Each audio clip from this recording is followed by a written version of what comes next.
Our blower motor resistor can be accessed pretty easily from our glove box. So we'll open it up. On the sides, there's two little locks that we want to push in to unlock. Push those in. It's just these little locks right here. Let me zoom you in. So both sides have these little locks that we'll just push in like that to unlock it. Once it's down, we'll take our whole box and we'll slide it to the right. And then it releases and comes out. So we'll just set this aside. So now our blower motor resistor is right here. Nice and easy to access. We can get that top bolt, 8mm.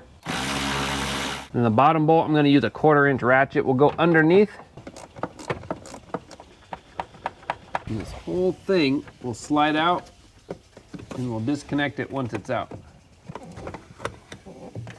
There it is. So to unplug it, we'll flip it over. We have this little red locking tab and pull it back. Sometimes you'll need a screwdriver. Let me get one real quick. I got my screwdriver to push on it. Now you can push on it from this tab here or from the front, whichever is easiest. Don't worry if it breaks, it's pretty common. There we go, I just pushed it out all the way, no problem. Then we have this little black tab in the back. We'll push on that, that unlocks it, and then we'll wiggle this off. Sometimes it takes a little effort. Starting to come, there we go. And that's it. We can grab our new one and put it in. Now this vehicle doesn't actually need a new resistor, so we're gonna reinstall our old one. But with your new one, match it up with your old one. Definitely make sure that the pins are the same, and we'll put it in. We'll go ahead and plug this in first. Get it on there, push down.